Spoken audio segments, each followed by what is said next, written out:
Hello everyone, welcome to my channel code story with Mike. तो आज अपने binary search के प्लेलिस्ट का वीडियो नंबर 28 करने जा रहे हैं।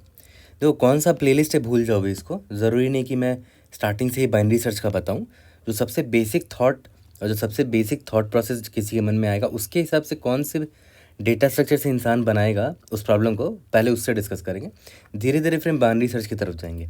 ओके, तो लीड नंबर 826 है, मीडियम मार्क्ड है, बट इसको हम बहुत तरीके से अलग अलग तरीके से बना सकते हैं। आई डोंट थिंक एक बार आप समझ जाओगे तो आप डेफिनेटली आप इसको आराम से बना लोगे अलग अलग तरीके से। ठीक है, तो देखते हैं। नेट ईज नाम की कंपनी ने पूछा इस प्रॉब्लम को। Most profit assigning work, you have n jobs and m workers, you are given 3 arrays, difficulty array, profit array and worker array. Difficulty I and profit I are the difficulty and the profit of the ith job. ठीक है, and worker J is the ability of the jth worker. इसका मतलब क्या हुआ कि worker जे में जो भी वैल्यू है, मतलब जेथ वर्कर उससे ज़्यादा डिफ़िकल्टी वाला काम नहीं कर पाएगा। The jth worker can only complete a job with difficulty at most worker j. ठीक है, every worker can be assigned at most 1 job. तो ये इंपॉर्टेंट है, हर वर्कर को ज़्यादा से ज़्यादा एक ही जॉब दिया जा सकता है, but 1 job can be completed multiple times. ये भी इंपॉर्टेंट पॉइंट है कि एक जॉब है, मान लेते हैं, देखो एक वर्कर है उसको एक ही जॉब दिया जा सकता है। ठीक है, और कोई भी जॉब है ना उसको मल्टीपल वर्कर लोग कर सकता है। ठीक है, मान लेते हैं एक जॉब 1 था, तो वर्कर 1 ने भी इसको किया था, वर्कर 2 भी ने भी इसको किया था, वर्कर 3 ने भी इसको किया था, ऐसा हो सकता है। ठीक है, ओके, लेकिन हाँ, हर वर्कर एक ही जॉब करेगा at max. For example, if 3 workers attempt the same job that pays $1, then the total profit will be $3। Obvious सी बात है, if a worker can not complete any job their profit is $0।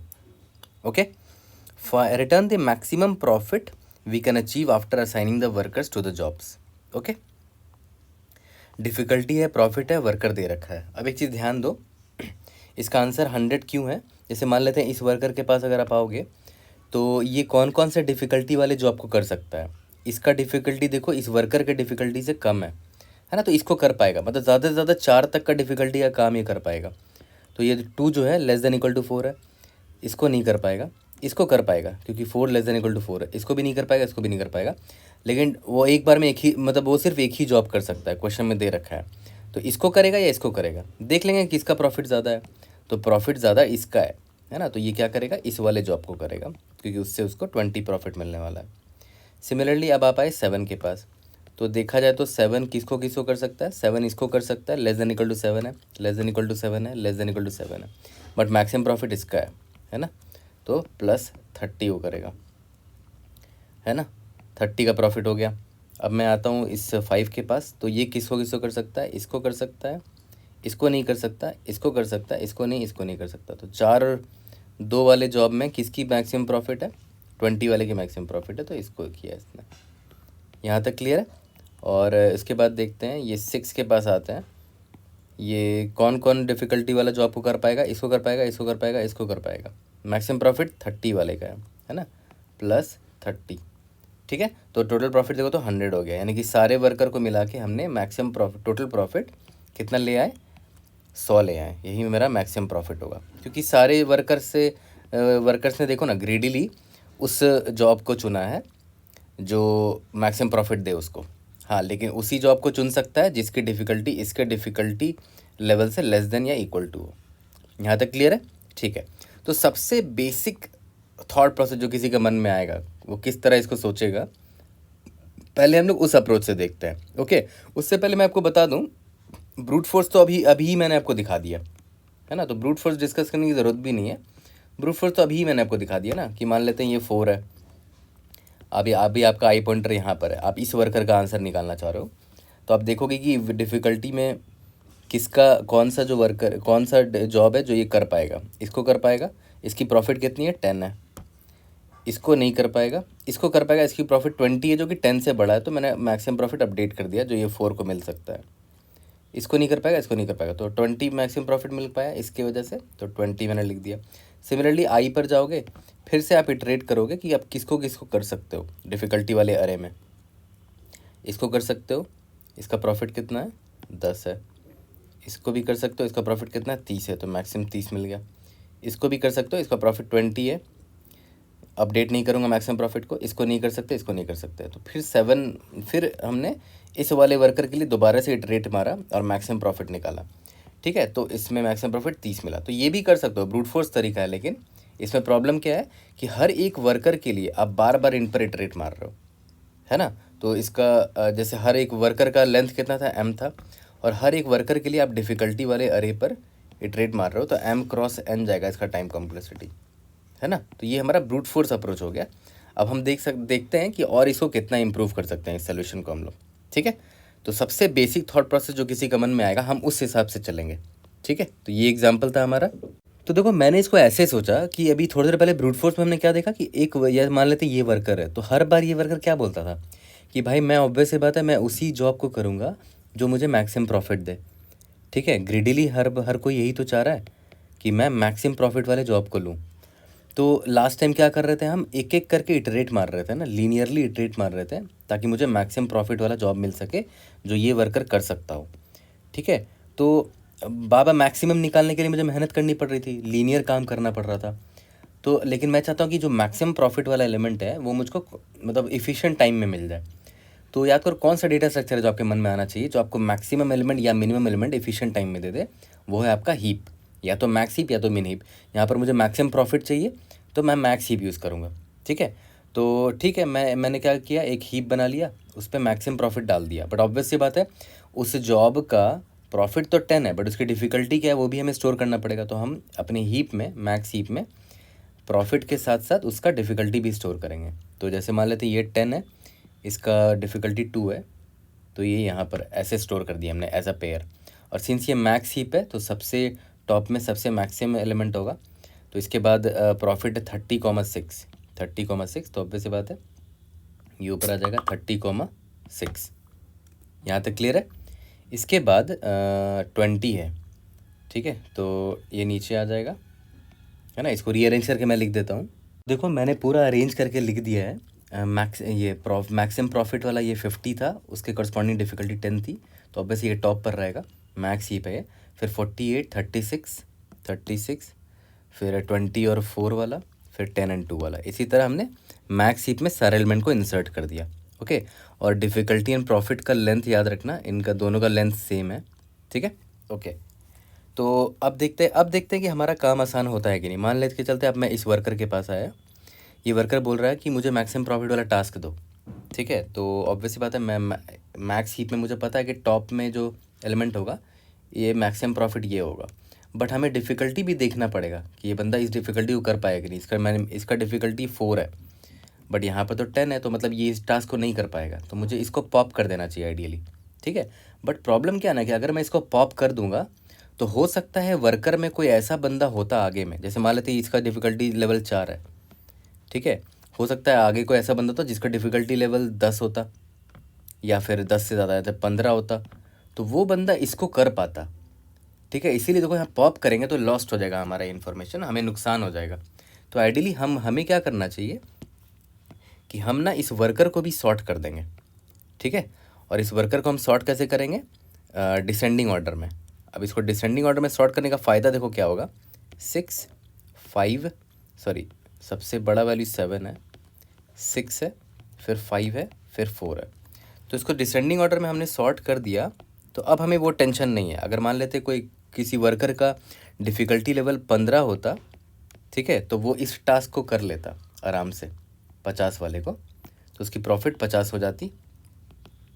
ठीक है, उसके बाद 7 है, इस वर्कर का 7 है, तो ये इसको नहीं कर पाता, इसको हम पॉप कर सकते हैं आसानी से, क्योंकि जब ये 7 वाला बंदा इस काम को नहीं कर पा रहा है तो इसके बाद वाले एलिमेंट तो सारे छोटे हैं ना, क्योंकि हमने डिसेंडिंग ऑर्डर में सॉर्ट कर रखा, तो ये भी नहीं कर पाएगा इसको, तब इसको पॉप करना सेफ होगा। ठीक है, इसीलिए हम वर्कर को डिसेंडिंग ऑर्डर में सॉर्ट कर रहे हैं। ठीक है, इसीलिए आपको हर एक लाइन का रीज़न पता होना चाहिए कि हर डिसीजन क्यों लिया गया, क्यों डिसेंडिंग ऑर्डर में मैंने सॉर्ट किया इसको, है ना। तो अब देखो ध्यान दो, अब बड़ा आसान हो गया हमारा प्रॉब्लम। मैं इस वर्कर के पास आया, ये बोल रहा है कि मुझे मैक्सिमम प्रॉफिट वाला वर्क दो, तो मैक्सिमम प्रॉफिट वाला यहाँ टॉप पर होगा। तो मैंने देखा इसका प्रॉफिट 50 है, बट इसका डिफ़िकल्टी 10 है, जिसको ये वर्कर नहीं कर सकता, तो मैं इसको आराम से पॉप कर सकता हूँ। इसको पॉप क्यों कर सकता, क्योंकि 7 के बाद वाले जो वर्कर हैं ये उनकी डिफ़िकल्टी तो उससे भी छोटी है, तो वो तो डेफिनेटली इसको नहीं कर पाएंगे अगर ये नहीं कर पाया तो। ठीक है। तो मैं नेक्स्ट जॉब के पास जाऊँगा, देखूँगा इसका प्रॉफिट 40 है बट डिफ़िकल्टी इसका भी ज़्यादा है 7 से, तो इसको भी नहीं कर पाएगा। ठीक है, तो इसको भी पॉप करना अब सेफ़ है। अब यहाँ पर आया मैं, ठीक है, तो ये बंदा इस टास्क को कर लेगा, क्यों? क्योंकि इसका डिफ़िकल्टी लेवल 7 है और ये जॉब का डिफ़िकल्टी लेवल 6 है, which is less than equal to 7। तो इसको कर लेगा तो इसको प्रॉफिट 30 मिल गया। अब यहाँ पर मैं इसको पॉप नहीं करूँगा, हो सकता है ये वर्कर ने अपना प्रॉफिट तो ले लिया 30, हो सकता है इसके बाद का कोई जो नेक्स्ट वर्कर होगा उसको वो भी इस काम को कर पाए। ठीक है, तो इसको भी मैंने पॉप नहीं किया, देखा मैंने इसका डिफ़िकल्टी लेवल 6 है और इस जॉब का भी डिफ़िकल्टी लेवल 6 है, विच इज़ फाइन, है ना, इसको भी ये कर पाएगा। तो मुझे फिर से प्रॉफिट 30 मिल गया, क्योंकि एक जॉब को मल्टीपल वर्कर कर सकते हैं ना। तो इस जॉब को देखो, इसने भी किया और इसने भी किया, तो 30 का प्रॉफिट हो गया। अब मैं नेक्स्ट वर्कर के पास आऊँगा, इसका डिफ़िकल्टी लेवल 5 है बट जो करंट जॉब है टॉप में उसका डिफ़िकल्टी लेवल 6 है, तो मैं इसको पॉप कर सकता हूँ, मैंने इसको पॉप कर दिया। अब मैं यहाँ पर आया, इसका डिफ़िकल्टी लेवल 4 है जो कि लेस देन इक्वल टू 5 है, तो इसको किया जा सकता है, तो 20 इसको कर देगा। अब नेक्स्ट वर्कर आएगा, वो देखेगा वो भी इसको कर सकता है, तो इसका प्रॉफिट 20 उसने ले लिया। आई आउट ऑफ बाउंड हो गया, मतलब सारे वर्कर ने अपना अपना जॉब कर लिया है और प्रॉफिट हमारा कितना देखो तो 100 है, हमारा आंसर है। सबसे बेसिक थॉट वाला अप्रोच मुझे यही लगा कि आप सिंपली मैक्स हीप का इस्तेमाल कर लो, हाँ, है ना। और धीरे धीरे ऑब्जर्व करते करते हमें ये रियलाइज़ हुआ कि हाँ, हमें वर्कर को भी सॉर्ट करना पड़ेगा डिसेंडिंग ऑर्डर में। ठीक है, यहाँ तक क्लियर है। तो जल्दी से इसका कोड करते हैं और इसका टाइम और स्पेस कॉम्प्लेक्सिटी भी वहाँ पर समझ लेंगे, उसके बाद इसके फर्दर अप्रोचेस पर आएंगे। तो चलो पहले अप्रोच से कोड कर लेते हैं। सबसे पहले एन और एम मैंने निकाल लिया है, जो डिफ़िकल्टी और वर्कर का साइज़ है। ठीक है, और प्रायोरिटी क्यू हमें बनाना है, मैक्स हीप बनाना है जिसमें हम पेयर स्टोर कर सकें। तो आप ऐसे भी डिफाइन कर सकते हो, priority queue pair int comma int, तो ये मैक्स हीप बना देगा, मैक्स हीप ऑफ पेयर्स। ठीक है, यहाँ तक क्लियर है। इसके बाद हमें क्या करना था, सारे एलिमेंट को उठाना है और मैक्स हीप में डाल देना है। I is equal to 0, i is less than n, i plus plus, और यहाँ पर इंट डिफ़िकल्टी क्या है मेरा, डिफ़िकल्टी ऑफ आई। ठीक है, इंट और प्रॉफिट क्या है मेरा, प्रॉफिट ऑफ आई, है ना। डिफ़िकल्टी का स्पेलिंग यहाँ शायद गलत हो गया। ओके, और मुझे क्या करना है, प्रायोरिटी क्यू में इसको पुश करना है ना, तो P Q dot push, maximum profit मुझे टॉप पर चाहिए, तो मैंने प्रॉफिट पहले लिखा और डिफ़िकल्टी यहाँ पर लिखा। यहाँ तक क्लियर है। उसका याद है मैंने बोला था ना कि वर्कर को भी हम सॉर्ट कर देंगे डिसेंडिंग ऑर्डर में, है ना। और आपको रीज़न ही मैंने आपको दिखाया था कि क्यों ऐसा करेंगे। डिसेंडिंग ऑर्डर में करने के लिए ग्रेटर इंट कंपैरेटर फंक्शन यहाँ लगा देता हूँ। ठीक है, अब स्टार्ट करते हैं, सारे वर्कर्स को एक एक करके प्रोसेस करेंगे जब तक सारे वर्कर्स प्रोसेस ना हो जाए, आई लेस देन एम। ठीक है, अगर प्रायोरिटी क्योंकि टॉप वाले एलिमेंट को अगर मैं देखूँ, उसका जो डिफ़िकल्टी है, ठीक है, अगर वो ग्रेटर देन वर्कर के कैपेबिलिटी से ज़्यादा हुआ, है ना, वर्कर का जो कैपेबिलिटी मैक्सिमम डिफ़िकल्टी जो झेल सकता है उससे ज़्यादा हुआ, तो ऑब्वियस सी बात है आगे के कोई भी वर्कर इसको नहीं झेल कर पाएंगे, तो इसको मैं पॉप कर देता हूँ। आगे का कोई भी वर्कर क्यों नहीं झेल पाया, क्योंकि याद करो मैंने डिसेंडिंग ऑर्डर में सॉर्ट कर रखा है इसको एज़ पर द डिफ़िकल्टी। ठीक है, और अगर ऐसा नहीं है, ठीक है, तो हमें क्या करना था, total profit plus is equal to, total profit नाम का एक वेरिएबल ले लेते हैं जिसमें मेरा आंसर होगा total profit is equal to 0। इसका प्रॉफिट क्या होगा, P Q dot top dot first वाला प्रॉफिट होगा। अब मैं यहाँ पर इसको पॉप नहीं करूँगा क्योंकि हो सकता है जो नेक्स्ट वर्कर है वो भी इस वर्क को कर पाए, है ना। तो मैं आई प्लस प्लस कर दिया नेक्स्ट वर्कर के लिए, और लास्ट में जब सब खत्म हो जाएगा तो रिटर्न टोटल प्रॉफिट। इसके बाद देखो एक दो जगह हमने यहाँ गलती क्या कर दी, हमें यहाँ पॉप करना था, हमने टॉप लिख दिया, पी क्यू डॉट पॉप करना है यहाँ पर, और हम प्रायोरिटी के एलिमेंट को एक्सेस कर रहे हैं तो इंश्योर करना चाहिए कि वो खाली नहीं हो, है ना, not of P Q dot empty. Let's see, we should be able to pass all the test cases. Indeed ये सबमिट करके देखते हैं, उसके बाद इसका टाइम और स्पेस कॉम्प्लेक्सिटी देखते हैं, उसके बाद इसके फिर नेक्स्ट अप्रोच पर आ जाएंगे। ठीक है, indeed we have pass all the test cases, we have solve this question using this approach. यहाँ पर अगर आप ध्यान दो तो इस फॉर लूप में हम सारे एलिमेंट्स को हीप में अपने डाल रहे हैं, तो टोटल नंबर ऑफ एलिमेंट्स कितने n है, और हीप में इनपुट करने पे log ऑफ n लगेगा टाइम, तो o of n log n यहाँ पर लग रहा है। फिर यहाँ पर हम सॉर्टिंग कर रहे हैं तो o of m log m यहाँ पर लग रहा है।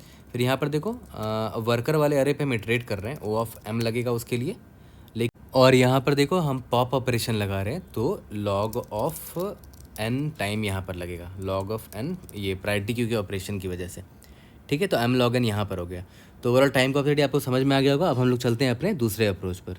अब देखो इसका एक और अप्रोच देखते हैं जो कि और भी ज़्यादा सिंपल है। मैंने पहले प्रायोरिटी क्यों मेरे मन में इसलिए है क्योंकि जनरली हम लोग क्या होता है देखते हैं कि हमें मैक्स चीज़ कोई चीज़ चाहिए एफिशिएंटली, तो हम उसको मैक्स हीप या मिन हीप यूज़ कर लेते हैं। ठीक है, तो इसलिए मैंने सबसे पहले हीप वाला प्रॉब्लम सोल्यूशन से बताया।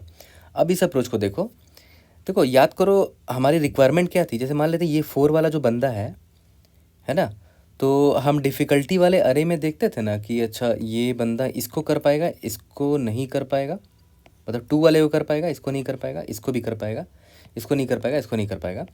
तो एक एक करके जाने की क्या ज़रूरत है। मैं बोलता हूँ कि आप इस डिफ़िकल्टी अरे को सॉर्ट कर दो ना। डिफ़िकल्टी अरे को अगर मान लिया जाता है आपने सॉर्ट कर दिया, 2 4 6 8 10 कर दिया, तो आप आराम से बाइनरी सर्च लगा के ये पता कर सकते हो कि ये जो वर्कर है ये किस तक के जॉब को कर सकता है। मतलब इंडेक्स नंबर 0 1 2 3 4 ये इंडेक्स नंबर 1 तक के जॉब को कर सकता है, मतलब 2 को भी कर सकता है, 4 को भी कर सकता है ना, किसी एक को कर सकता है वो। इसके बाद ना इसको कर पाएगा, ना इसको कर पाएगा, ना इसको कर पाएगा, क्योंकि इसके बाद के सारे जॉब देखो इसके डिफ़िकल्टी लेवल के बाहर है ना। तो इतने जॉब को हमको कंसिडर करने का ज़रूरत ही नहीं है ना। तो सॉर्ट करने का एक फ़ायदा है। ठीक है, तो डिफ़िकल्टी अरे को सॉर्ट किया जाए तो कुछ तो फ़ायदा दिख रहा है मुझे। और ऑब्वियस सी बात है डिफ़िकल्टी वाला को अगर सॉर्ट करोगे तो उसके कॉरस्पॉन्डिंग प्रॉफिट ये हो जाएगा ना, रीअरेंज करना पड़ेगा, क्योंकि देखो इसके कॉरस्पॉन्डिंग ये प्रॉफिट है, इसके कॉरस्पॉन्डिंग ये प्रॉफिट है। तो अगर इस अरे को चेंज करोगे तो उसके कॉरस्पॉन्डिंग इसको भी चेंज करना पड़ेगा। तो एक काम करेंगे, हम एक अरे ले लेंगे, उसमें दोनों को स्टोर करके उसके बाद सॉर्टिंग करेंगे, ताकि हमारा प्रॉफिट लॉस्ट ना हो जाए फॉर अ गिवन जॉब। मैंने एक अरे ले लिया, उसमें मैंने डिफ़िकल्टी 2 है, इसका कॉरस्पॉन्डिंग प्रॉफिट 10 है ना। इन दोनों को एक एलिमेंट में डाल दिया। 630 है, उसके बाद 420 है, उसके बाद 840 है, उसके बाद 10,50 है। यहाँ तक क्लियर है। अब आप इसको डिफ़िकल्टी के हिसाब से सॉर्ट कर दो। सबसे ज़्यादा डिफ़िकल्टी किसकी है, याद रखना ये डिफ़िकल्टी है, ये प्रॉफिट है। तो देखो यहाँ पर मैंने डिफ़िकल्टी के बेसिस पे इसको असेंडिंग ऑर्डर में सॉर्ट कर दिया है ना। सबसे कम डिफ़िकल्टी इसका था, फिर इसका था, फिर इसका एंड सो ऑन। अब देखो, अब मैं हर एक वर्कर के पास जाऊँगा। मान लेते हैं मेरा पहला वर्कर है, ये 4 है, ठीक है। तो अब ऑब्वियस सी बात है, मैं बाइनरी सर्च लगा के ये ढूंढ सकता हूँ कि ये जो वर्कर है 4 लेवल, वो किस एलिमेंट किस इंडेक्स तक के काम को कर सकता है। ठीक है, मान लेते हैं ये एल है, ये आर है। बाइनरी सर्च लगा रहा हूँ मैं सिंपली। ठीक है, यहाँ पर मैं सिंपली बाइनरी सर्च लगा रहा हूँ। तो देखो मेरा मिड ये निकलेगा। तो मैंने देखा कि अच्छा ये इसका जो डिफ़िकल्टी है वो वर्कर के डिफ़िकल्टी से ज़्यादा है, तो ऑब्वियस सी बात है इसको तो ये कर नहीं पाएगा। तो आर को मैं रिड्यूस करके यहाँ तक ले आऊँगा, मिड -1 तक। अब यहाँ पर मेरा ये 0 है, ये 1 है। मेरा मिड क्या आएगा, 0 आएगा। मैं देखूँगा कि इसका डिफ़िकल्टी जो है वर्कर के डिफ़िकल्टी से छोटा है, तो वर्कर इस जॉब को तो कर पाएगा। बट ऑब्वियस है मुझे ये देखना है कि वर्कर कहाँ तक के जॉब को कर सकता है ना। ठीक है, तो ऑब्वियस है मैं एल को मिड +1 मूव करूँगा तो एल यहाँ पर आ जाएगा। ठीक है, इस बार मेरा मिड ये आएगा, तो यहीं पर मैं रुक जाऊँगा। ओके, और 0 1 2 इसका इंडेक्सिंग कर देता हूँ। अब देखो ध्यान दो, वर्कर इसका मतलब क्या हुआ कि वर्कर यहाँ तक के जॉब को कर सकता है, इसके बाद वाले जॉब्स को नहीं कर सकता। ठीक है, अब एक चीज़ और यहाँ पर ध्यान दो कि यहाँ पर आपको भले प्रॉफिट सॉर्टेड दिख रहा होगा 10 20 30 40, बट जैसा ज़रूरी नहीं है, क्योंकि मैंने तो सॉर्ट डिफ़िकल्टी के बेसिस पे किया है ना। 2 4 6 यहाँ पर प्रॉफिट ज़रूरी नहीं कि सॉर्टेड हो सकता है कि प्रॉफिट यहाँ पर 20 होता और यहाँ पर 10 होता, ऐसा भी हो सकता था। ठीक है, ओके। तो उस केस में क्या करते हैं, मान लेते हैं ऑब्वियस बात है प्रॉफिट ज़रूरी नहीं कि सॉर्टेड हो आपका, है ना। तो बट मुझे ये तो पता चल गया ना कि वर्कर इतने तक के काम को कर सकता है, इतने तक के में 0 से लेकर 1 तक के इंडेक्स में जितने एलिमेंट्स हैं, जितने जॉब है उनको उन जॉब्स को ये कर सकता है। इसमें एबिलिटी है, ये इसको भी कर सकता है, इसको भी कर सकता है, क्योंकि इनकी डिफ़िकल्टी <= वर्कर की डिफ़िकल्टी है। ठीक है, अब मुझे ये ढूंढना पड़ेगा कि इसमें से मैक्सिमम डिफ़िकल्टी वाला मैक्सिमम प्रॉफिट वाला जॉब कौन सा था। ठीक है, ये था या ये था। ऑब्वियस सी बात है ये है मैक्सिमम प्रॉफिट वाला जॉब 20, है ना। और अगर मान लेते हैं यहाँ पर 20 होता और यहाँ पर 10 होता, तो भले मैंने ये ढूंढ लिया कि यहाँ तक के जॉब को कर सकता है, बट मुझे इटरेट करके पता करना पड़ता मैक्सिमम प्रॉफिट कौन सा जॉब का है, तब मैं जाके 20 ऐड करता। ठीक है, तो यहाँ पर एक और पंगा है कि मुझे भले मैं बाइनरी से लगा के ये तो ढूंढ लिया कि भाई वो बंदा किस इंडेक्स तक के जॉब को कर सकता है, बट मुझे फिर प्रॉफिट निकालने के लिए वापस से इटरेट करना पड़ रहा है ना। ये 4 लेवल वाला जो बंदा है वो यहाँ तक के जॉब कर सकता है, बट मुझे ट्रेड करना पड़ रहा है मैक्सिमम प्रॉफिट निकालने के लिए। तो उससे बचने के लिए एक और ऑप्टिमाइजेशन कर सकते हो। देखो बताता हूँ आपको, एक और फर्दर ऑप्टिमाइजेशन क्या कर सकते हो। आपको क्या पता करना है कि इस इंडेक्स तक में मैक्सिमम प्रॉफिट वाला जॉब कौन सा है, वही पता करना है ना। तो आप पहले ही प्री प्रोसेसिंग करके मैक्सिमम प्रॉफिट निकाल लो हर एक इंडेक्स तक का। जैसे इंडेक्स नंबर 0 तक का मैक्सिमम प्रॉफिट क्या है, 10 है। इंडेक्स नंबर 1 तक का मैक्सिमम प्रॉफिट क्या है, 20 है।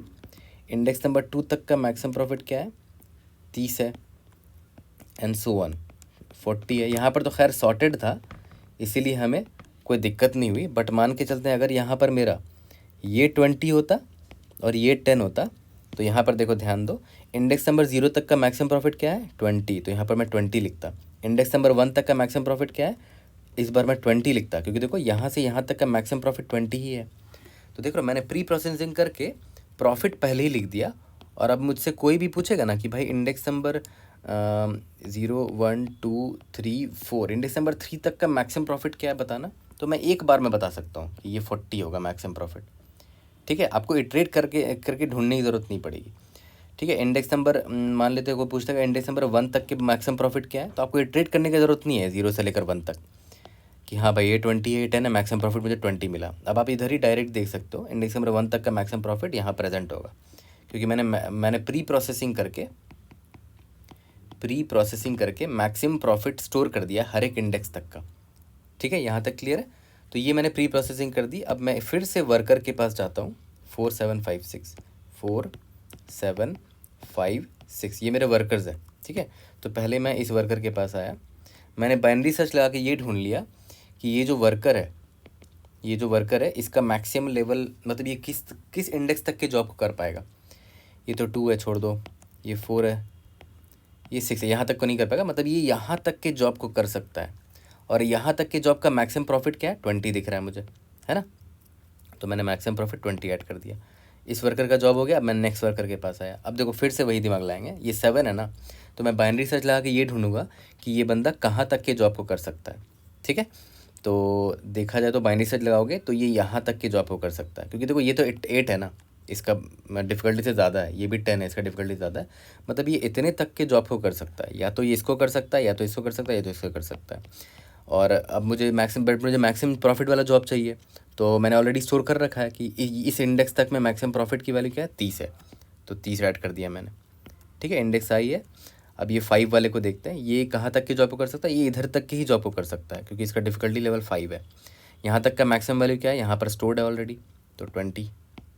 अब इंडेक्स नंबर आई यहाँ पर आ गया, ये 6 है, ये कहाँ तक की जॉब को कर सकता है, ये इधर तक के ही जॉब को कर सकता है ना। इसको भी कर पाएगा, इसको भी कर पाएगा, इसको भी, किसी को कर सकता है वो आराम से, क्योंकि इसका डिफ़िकल्टी 6 है और बाकियों की डिफ़िकल्टी उससे लेस देन या इक्वल टू है। बट वो किसको चुनेगा, जिसका मैक्सिमम प्रॉफिट हो। सिंस ये यहाँ तक की जॉब को कर सकता है, तो यहाँ से यहाँ तक का मैक्सिमम प्रॉफिट मैंने यहाँ स्टोर कर रखा है 30, तो मैंने यहाँ से उठा लिया, आंसर आ गया 100, है ना। इंडेक्स आउट ऑफ बाउंड हो गया, सारे वर्कर्स का प्रॉफिट निकाल लिया, आंसर 100 आ गया। ठीक है, तो ये भी बहुत अच्छा अप्रोच है। सिंपली हमने सबसे पहले सॉर्टिंग करा डिफ़िकल्टी और प्रॉफिट के पेयर का बेस्ड ऑन द डिफ़िकल्टी। तो डिफ़िकल्टी के बेसिस पे सॉर्टिंग करने पर ये पता चल गया कि ये किस किस जॉब को कर सकता है ना। यहाँ तक की जॉब को मान लेते कर सकता है, और उसका प्रॉफिट निकालेंगे, उन सारे जॉब्स में से मैक्सिमम प्रॉफिट वाला जॉब कौन सा है उसको चुनेंगे। तो उसको एफिशिएंटली निकालने के लिए हमने प्री प्रोसेसिंग कर ली कि हर इंडेक्स तक में मैक्सिमम प्रॉफिट क्या है वो हमने निकाल लिया। ठीक है, तो ये वाला कोड को भी हम लोग अप्रोच को भी हम लोग कोड कर लेते हैं। सिंपल सा स्टोरी, लाइन बाय लाइन, एक एक लाइन आपको समझ में आ जाएगा, जो कि मैंने यहाँ पर बताया, कुछ भी एक्स्ट्रा चीज़ नहीं बताऊँगा। तो लाइन बाय लाइन कोड करते हैं, फिर टाइमर स्पेस कंप्लीटी वहाँ पर देख लेंगे, उसके बाद इसका एक और लास्ट अप्रोच पर आते हैं। तो चलो अपने अप्रोच 2 से कर लेते हैं कोड इसको। सबसे पहले यहाँ पर हमने क्या बोला था कि वेक्टर ऑफ पेयर बनाएंगे जिसे डिफ़िकल्टी और प्रॉफिट को स्टोर करेंगे। तो मैंने यहाँ पर बना के रख दिया है, लेट्स सी। ओके, तो देखो vector of pair of int comma int, और इसमें देखो डिफ़िकल्टी और प्रॉफिट हमने एज अ पेयर डाल दिया है। और हमारा नेक्स्ट स्टेप क्या होने वाला था कि हम सॉर्ट करेंगे इसको, sort begin of vec end of vec. ठीक है, ये हमने इसका सॉर्टिंग कर दिया। इसके बाद याद करो हमने क्या बोला था कि प्री प्रोसेसिंग कर देंगे to find the maximum profit till index I at constant time, है ना, प्री प्रोसेसिंग कर देंगे। तो for int I is equal to 0, I is less than vec dot size then I plus plus, और हम इसको अपडेट करते चलेंगे कि vec of I dot second वाला एलिमेंट प्रॉफिट था ना, will be equal to maximum of vec of I dot second. इसकी ऑलरेडी जो प्रॉफिट की वैल्यू है, या तो इससे पहले तक में मैंने जो प्रॉफिट का वैल्यू देखा है, ठीक है। और आई माइनस 1 को एक्सेस कर रहे हैं, तो यहाँ पर मुझे ideally I is equal to 1 से स्टार्ट करना चाहिए, ठीक है। तो ये प्री प्रोसेसिंग करके मैं यही पता कर ले रहा हूँ कि हर इंडेक्स पे एंड होने, मतलब at a given index from 0 to that index maximum profit की वैल्यू क्या है, ठीक है। इसके बाद हम अपना स्टार्ट कर लेते हैं, int total profit is equal to 0, ठीक है। फॉर एक एक वर्कर के पास जाएंगे, int I is equal to 0, I is less than worker का साइज m था आई प्लस प्लस, ठीक है। यहाँ तक क्लियर है। अब देखो ध्यान दो, इंट वर्कर का जो लेवल है, वर्कर का डिफ लेवल जो है वो कितना है, वर्कर ऑफ आई। यहाँ तक क्लियर है। उसके बाद बाइनरी सर्च लगाएंगे, apply binary search on vector, है ना। Int L is equal to 0 और R is equal to vec dot size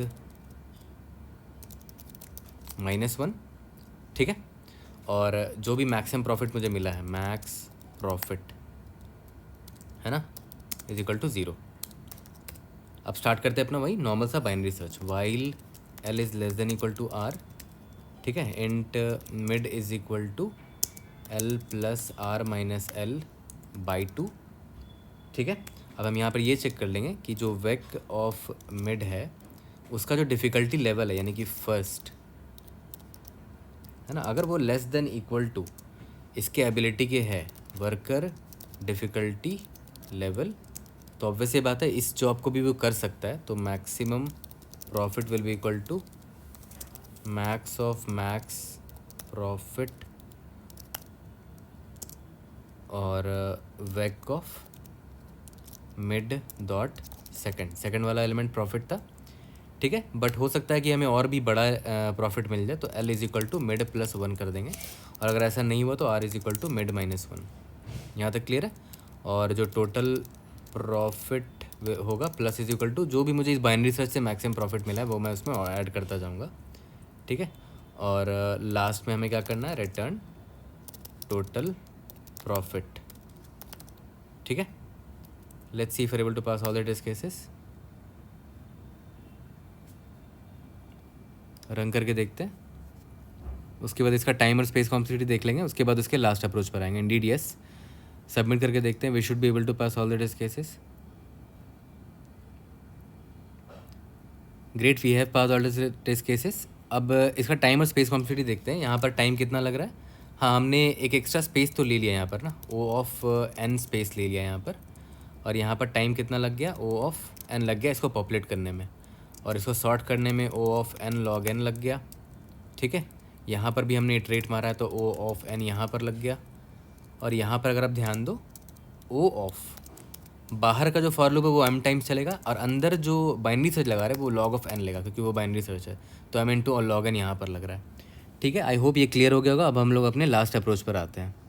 अब देखो अपने अप्रोच 3 पर आते हैं। अप्रोच 3 में भी वैसी अप्रोच 2 की तरह हम लोग क्या करेंगे, डिफ़िकल्टी और प्रॉफिट का पेयर बना देंगे। जैसे ये देखो मैंने पेयर बना दिया, और फिर से वही करेंगे, डिफ़िकल्टी के बेसिस पे सॉर्ट कर देंगे। चलो ठीक है, यहाँ तक भी समझ में आ रहा है। सेम चीज़ ही किया हमने, sort on ascending order of difficulty. यहाँ तक तो अप्रोच 2 की तरह ये बिल्कुल सेम है। इसके बाद आते हैं कि देखते हैं यहाँ पर क्या डिफरेंट हम लोग कर रहे हैं। ओके, वर्कर हमारा कौन कौन था, 4 था, 7 था, 5 था, 6 था। तो इससे पहले वाले अप्रोच में याद है क्या करते थे, ये वर्कर 4 है, हम देखते थे कि वो वर्कर 4 किस इंडेक्स तक के वर्क को कर सकता है ना। तो पता चला कि ये इस इंडेक्स तक के वर्क को कर सकता है, और यहाँ तक का मैक्सिमम प्रॉफिट हम यहाँ स्टोर करके रख लेते थे, ठीक है। यहाँ तक क्लियर है। बट अब मैं क्या बोल रहा हूँ ना, हम बाइनरी सर्च नहीं लगाएंगे इस बार। जैसे अब एक चीज़ ध्यान दो, यहाँ पर मान के चलते हमने वर्कर को सॉर्ट कर दिया असेंडिंग ऑर्डर में, ठीक है। 4 5 6 7 वर्कर को हमने असेंडिंग ऑर्डर में सॉर्ट कर दिया। अब एक चीज़ ध्यान दो, मान के चलते हैं ये वर्कर है, तो ये कहाँ तक के जॉब को कर पाएगा। अभी मान के चलते वर्कर यहाँ पर है, आई पॉइंटर यहाँ पर है, और जे पॉइंटर यहाँ पर है, तो ऑब्वियसली ये इसको कर पाएगा, क्योंकि इसकी डिफ़िकल्टी जो है वो 2 है और वर्कर की डिफ़िकल्टी लेवल 4 है, तो ये इसको कर पाएगा। मैक्सिमम प्रॉफिट कितना मिला इस वर्कर को, इसको 10 मिला अभी, क्योंकि ये वर्क ये कर पाएगा, इसका प्रॉफिट 10 है। बट अभी तक मैं इसको ऐड नहीं करूँगा, मैं ग्रेडिली आगे बढ़ूँगा, देखूँगा और भी एलिमेंट है कि जिसका प्रॉफिट ये उठा सकता है। तो इसका भी देखो डिफ़िकल्टी जो है 4 है, और बंदे का डिफ़िकल्टी भी 4 है लेवल, तो ऑब्वियसली इसको भी, इस वर्क को भी कर सकता है। तो देखते हैं इसका प्रॉफिट कितना है। इसका प्रॉफिट 20 जो कि बड़ा है मेरे ऑलरेडी मैक्स प्रॉफिट से, तो मैक्स प्रॉफिट को मैंने अपडेट कर दिया, क्योंकि हर वर्कर यही चाहेगा ना कि इसको मैक्सिमम प्रॉफिट मिले। ठीक है, अब जे पॉइंटर को मैंने आगे बढ़ाया। ओके, अब देखता हूँ कि ये बंदा इसको कर पाएगा नहीं कर पाया, क्योंकि इसका डिफ़िकल्टी लेवल 6 है। तो इस बंदे को मैक्सिमम प्रॉफिट कितना मिल पाया, 20 मिल पाया। ओके, ठीक है। अब मैं आता हूँ नेक्स्ट वर्कर के पास, इस आई के पास। अब एक बात बताओ, वापस से जे को यहाँ ले जाने का कोई फ़ायदा है? नहीं है। रीज़न क्या है ना, क्योंकि देखो ये हमने इसको असेंडिंग ऑर्डर में सॉर्ट कर दिया था, तो ये 4 लेवल था इसका डिफ़िकल्टी लेवल 4 था, तो इसने मैक्सिमम प्रॉफिट 20 उठाया था। तो भाई इसका तो डिफ़िकल्टी लेवल इससे भी ज़्यादा है, तो ये तो 20 तो पक्का का पक्का उठा पाएगा, मतलब यहाँ तक के वर्क को तो ये भी कर पाएगा डेफिनेटली। तो मैक्सिमम प्रॉफिट 20 तो डेफिनेटली ये भी उठा सकता है, 5 भी, क्योंकि 5 जो है वो 4 से बड़ा है ना। तो इसीलिए हम जे को इधर ही रखेंगे जहाँ पहले था, है ना। वापस से जे को यहाँ पर ले आने का फ़ायदा नहीं है, क्यों बार बार रेडंडेंट काम करोगे आप, है ना। तो अब यहाँ पर देखते हैं कि क्या ये इस वर्क को कर पाएगा। नहीं, इसको ये नहीं कर पाएगा, क्योंकि इसका डिफ़िकल्टी लेवल 6 है और वर्कर का डिफ़िकल्टी लेवल 5 है, तो ये जे यहीं पर रहेगा, और इसका भी मैक्सिमम प्रॉफिट 20 का 20 ही रह पाया। ठीक है, अब वर्कर आई यहाँ पर बढ़ा, तो सिमिलरली ये 6 जो है ये भी मैक्सिमम प्रॉफिट 20 तक तो कमा ही पाएगा, इतना तक तो काम वो भी कर पाएगा, क्योंकि ये 4 और 5 दोनों से बड़ा है, और 4 और 5 इधर तक के काम को कर पा रहे थे। तो ये तो 6 है, उन लोगों से बड़ा है, क्योंकि ये असेंडिंग ऑर्डर में सॉर्टेड है, तो 6 उससे बड़ा है, तो 6 तो डेफिनेटली यहाँ तक के काम को कर पाएगा, इतने तक के काम को कर पाएगा, और यहाँ तक का मैक्सिमम प्रॉफिट 20 था, तो 20 तो ये पक्का कमा पाएगा। बट देखते हैं 20 से ज़्यादा कमा पाता है कि नहीं। जे पॉइंटर यहाँ पर था, मैंने देखा कि इसका मैक्सिमम लेवल जो है डिफ़िकल्टी लेवल 6 है, और इस वर्कर का भी डिफ़िकल्टी लेवल 6 है, मतलब ये इसको भी कर सकता, तो मैक्सिमम प्रॉफिट 30 मिला। बट ये ग्रीडीली और आगे बढ़ेगा, देखेगा और भी काम ये कर सकता है कि नहीं, और बेटर काम कर सकता है कि नहीं। तो इसका डिफ़िकल्टी लेवल 8 है, तो ये नहीं कर पाएगा इसको, तो जे पॉइंटर यहीं पर रुक जाएगा। तो इसका मैक्सिमम प्रॉफिट कितना मिल पाया, इसको 30 मिल पाया। ठीक है, अब आई मेरा आगे बढ़ेगा, नेक्स्ट वर्कर के पास आते हैं। तो सेम कहानी वही कि ये वर्कर तो 4, 5, 6 तीनों से बड़ा है इनका, इसका डिफ़िकल्टी, तो डेफिनेटली 4, 5, 6 में जितना मैक्सिमम प्रॉफिट कमा पाए इन लोगों ने, उतना तक तो ये भी काम कर पाएगा। मतलब ये 7 जो है इतने तक तो ये भी कर पाएगा काम। ठीक है, और वहाँ तक का मैक्सिमम प्रॉफिट 30 था, तो 30 है ऑलरेडी। बट हम देखते हैं कि 7 और भी बड़ा काम कर सकता है कि नहीं। तो जे पॉइंटर पे आए, देखा अच्छा यहाँ तो 8 है, बट इसका मैक्सिमम लेवल 7 है, तो नहीं कर पाएगा। तो मैक्सिमम प्रॉफिट 30 था ना, 30 का 30 रह गया, हमारा आंसर 100 आ गया। ठीक है, यहाँ तक क्लियर है। तो ये वाला और भी सिंपल था, नॉर्मल 2 पॉइंटर हमने यूज़ किया। ठीक है, और विदाउट बाइनरी सर्च हमने यहाँ बाइनरी सर्च लाने की ज़रूरत नहीं है, अब डायरेक्टली हमने इसको सॉल्व कर लिया। यहाँ तक क्लियर है।